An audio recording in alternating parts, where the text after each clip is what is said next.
sama Kak Eca di hari Minggu yang selalu kita nanti-nantikan dong. Nah, seneng banget nih kalau kita sudah mulai masuk ke bulan yang baru. Nah, kalian tahu nggak nih sekarang kita udah di bulan apa? Ya, betul banget, kita sudah di bulan April. Nah, karena itu Kak Eca ajak nih teman-teman yang masih ibadahnya secara online. Kalau kalian lagi nggak sakit, kalian boleh kok datang ke gereja terus ibadah bareng sama Cici Koko dan teman-teman semuanya.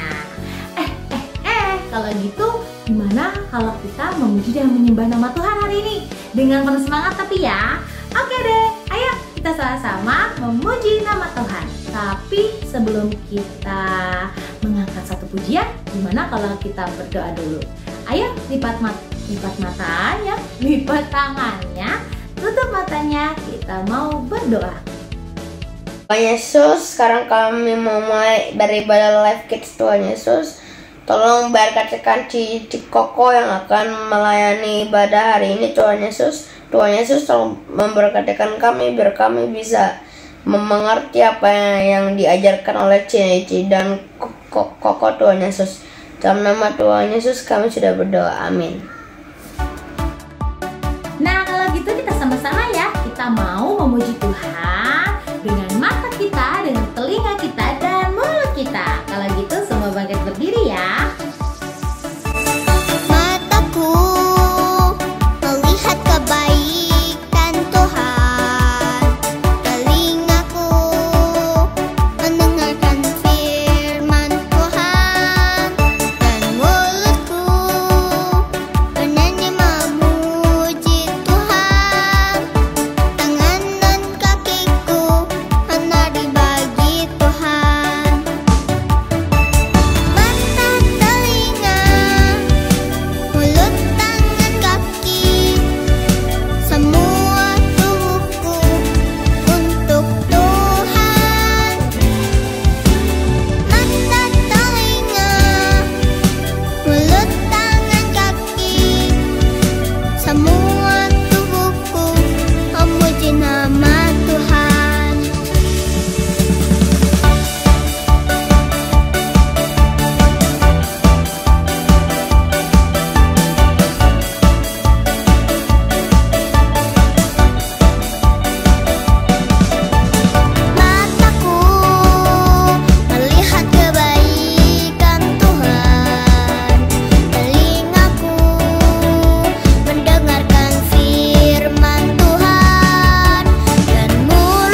bersama Tuhan Yesus setiap hari kita. Kalau gitu kita nyanyikan satu pujian lagi ya. Tangan kanan tangan kiri mempunyai jari, direntangkan, dibengkokkan, putar ke belakang. Kaki kanan kaki kiri mempunyai jari, direntangkan, dibengkokkan, putar ke belakang. Lompat kanan, lompat kiri, jalan serta Yesus. Jalan serta Yesus, jalan sertanya setiap hari. Jalan serta Yesus, serta Yesus selamanya. Jalan dalam suka, jalan dalam duka, jalan sertanya setiap hari. Jalan serta Yesus, serta Yesus selamanya. Wow, kalau gitu kita teruskan lagi lagunya ya. Dengan lebih semangat. Siap-siap nih tangannya nih, kakinya nih. Ayo, ayo. 1, 2, 3. Tangan kanan tangan kiri mempunyai jari, direntangkan, dibengkokkan, putar ke belakang. Kaki kanan kaki kiri mempunyai jari, direntangkan, dibengkokkan, putar ke belakang. Lompat kanan lompat kiri, jalan serta Yesus. Jalan serta Yesus, jalan sertanya setiap hari. Jalan serta Yesus, serta Yesus selamanya. Jalan dalam apa? Jalan dalam suka, jalan dalam duka, jalan sertanya setiap hari. Jalan serta Yesus, serta Yesus selamanya. Jalan dalam suka, jalan dalam duka, jalan sertanya setiap hari. Jalan serta Yesus, serta Yesus selamanya. Serta Yesus selamanya. Wah! Haleluya, kita telah memuji nama Tuhan. Dan sekarang, ayo kita teguhkan hati kita menyembah Tuhan dan biar rohnya yang manis mengalir diri kita. Rohmu yang hidup penuhiku, mengalir dalamku. Jiwaku tenang bersamamu dalam naunganmu. Ku buka hati untuk jamahanmu, berserah penuh di hadiratmu.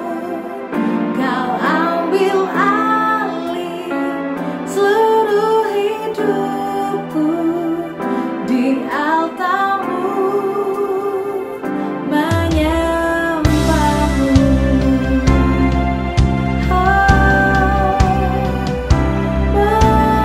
Mengalir. Mari teman-teman kita nyanyikan dengan lebih sungguh. Rohmu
kami mau mendengarkan firman Tuhan.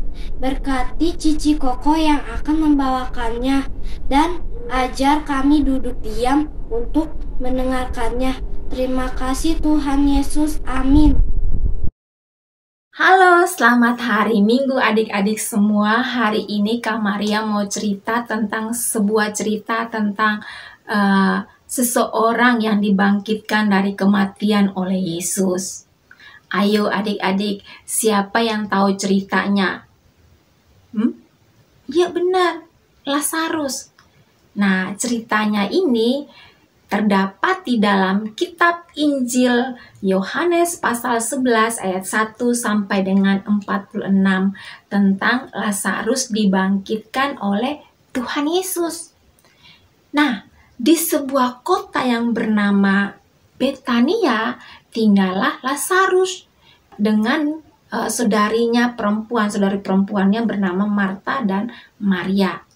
Namun suatu ketika Lazarus mengalami sakit. Maria dan Marta mengirimkan pesan atau kabar kepada Yesus bahwa Lazarus yang Yesus kasih itu sedang sakit. Yesus mendengar kabar itu. Yesus tidak langsung ke Betania untuk menemui Lazarus. Kenapa Yesus tidak langsung menemui Lazarus untuk menyembuhkannya? Lazarus adalah orang yang dikasihi Yesus. Tapi kenapa Yesus menunda untuk bertemu dengan Lazarus? Yesus menunda selama 2 hari di tempat Yesus berada. Kenapa adik-adik? Ada yang tahu tidak? Yesus menunda 2 hari di tempatnya karena Yesus ingin menyatakan kemuliaan Allah kepada banyak orang. Sehingga Yesus menunda sampai 2 hari. Nah, setelah 2 hari kemudian, Yesus mengajak murid-muridnya untuk pergi ke kota Betania. Tetapi ketika sampai di sana, ternyata Lazarus sudah meninggal, sudah mati, dan sudah dikuburkan selama 4 hari. Dan ketika Maria dan Marta mendengar bahwa Yesus datang, Maria dan Marta cepat-cepat mereka menemui Yesus sambil menangis dan berkata kepada Yesus, "Sekiranya Yesus ada di sini, mungkin saudara saya tidak akan meninggal." Maria dan Marta yakin bahwa Yesus pasti bisa menyembuhkan Lazarus. Mereka percaya bahwa Yesus pasti akan menolong dan menyembuhkan Lazarus. Kenapa mereka bisa percaya? Karena Maria dan Marta mereka yakin, percaya bahwa Yesus sanggup melakukan mujizat. Karena selama ini mereka sudah melihat, mendengar dan merasakan bahwa Tuhan mampu mengadakan mujizat. Sehingga mereka juga percaya bahwa Lazarus pasti akan disembuhkan. Dan akhirnya Tuhan Yesus menemui Lazarus di dalam kuburnya yang tertutup. Nah, di tempat Lazarus dikuburkan, Yesus menyuruh orang-orang yang ada di sekitar situ dan murid-muridnya untuk mengangkat batu itu. Tangan Yesus bersyukur, Yesus berlutut, Yesus mengucap syukur kepada Tuhan dan mengucap syukur kepada Bapa di surga. Dan Yesus berkata dengan suara nyaring, dia mengatakan, "Lazarus, marilah, keluarlah." Lalu apa yang terjadi? Lazarus yang sudah mati itu berjalan keluar dari kuburnya. Seluruh badannya masih tertutup atau masih terikat rapat dengan kain kapan. Dan Yesus menyuruh untuk melepaskan kain kapan yang mengikat di tubuhnya.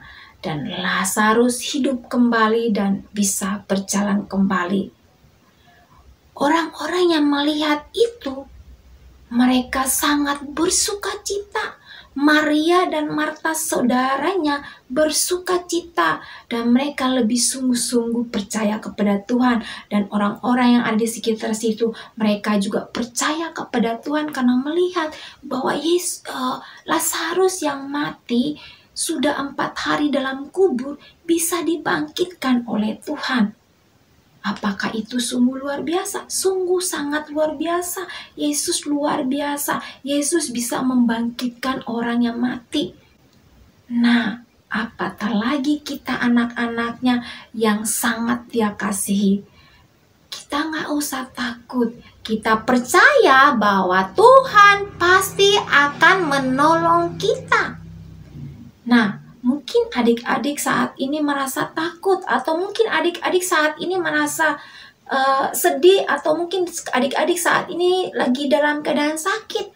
Percayalah, mintalah kepada Tuhan, berdoalah kepada Tuhan, maka Tuhan akan menolong.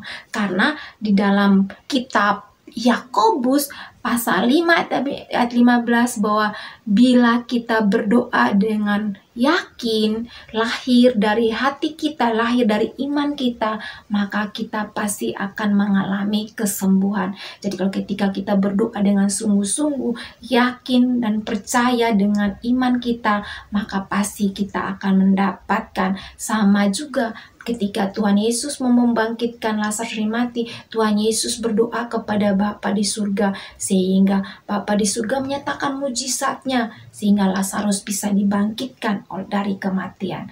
Nah, adik-adik, mari kita mau belajar untuk tetap percaya kepada Tuhan ketika kita mengalami masalah, ketika kita dalam kesulitan, ketika kita dalam kesedihan, ketika dalam keadaan sakit. Kita mau berdoa terus kepada Tuhan dengan membaca firman Tuhan, dengan berdoa melakukan firman Tuhan, maka pasti Tuhan akan menolong kita. Jadi jangan lupa baca Alkitab terus ya. Itu firman Tuhan dari Kak Maria. Kita mau baca ayat hafalan kita. Halo teman-teman, ayat hafalan kita hari ini adalah kebangkitan dan hidup. Yohanes 11 ayat 25. Kita ulang sekali lagi ya teman-teman. Akulah kebangkitan dan hidup. Yohanes 11 ayat 25. Kita hafalkan dan simpan dalam hati teman-teman. Dadah.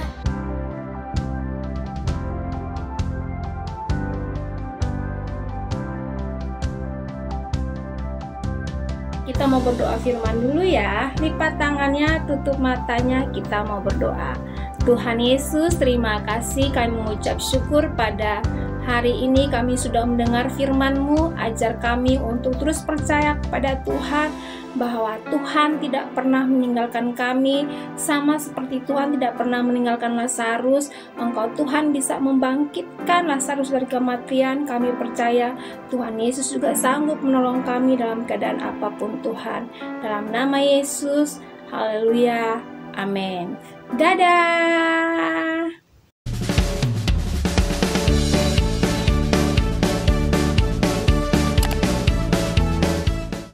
Hai teman-teman, jumpa lagi di Kids News. Aku mau ingetin kalian untuk memberikan persembahan di kotak atau amplop yang ada di rumah kalian masing-masing, atau menggunakan QR Code dengan bantuan mama papa kalian. Dan ini adalah nomor WA untuk teman-teman dapat memberikan kesaksian atau bisa didoakan. Jangan lupa follow Instagram, Facebook, serta YouTube channel Life Kids ya teman-teman. Bagi mama papa yang belum tergabung di grup WA Life Kids, yuk segera menghubungi Life Kids. Dan aku juga mau ajak teman-teman beribadah secara onsite di gereja. Kalau kalian dalam keadaan sehat ya. Sekian Kids News hari ini. God bless you. Hai adik-adik Life Kids, Cici Koko mengajak adik-adik untuk dapat mengikuti ibadah Life Kids secara onsite di jam-jam ibadah yang ada. Dan pastikan adik-adik dalam keadaan sehat ya. Sistem presensi kehadiran adik-adik di ibadah onsite sekarang sudah menggunakan kartu. Jadi setiap minggu jangan lupa dibawa dan di-tap di mesin absensi yang ada di depan Jordan Hall. Dan pastikan jangan sampai hilang ya. Untuk adik-adik yang belum mendapatkan kartu, dapat menghubungi guru kelas masing-masing saat hadir ibadah onsite. iya, ada hadiah kerajinan juga loh. Hadiah kerajinan akan dihitung berdasarkan jumlah kehadiran adik-adik di ibadah onsite sesuai data-data yang masuk di sistem absensi Live Kids. Untuk adik-adik yang belum bisa beribadah secara onsite dapat beribadah secara online di YouTube Live Kids pada jam 9.30. Adik-adik dan mama papa juga dimohon untuk memperhatikan info-info yang ada di grup WA kelas Live Kids atau media sosial Live Kids agar tidak ketinggalan info seputar kegiatan Live Kids. Dadah!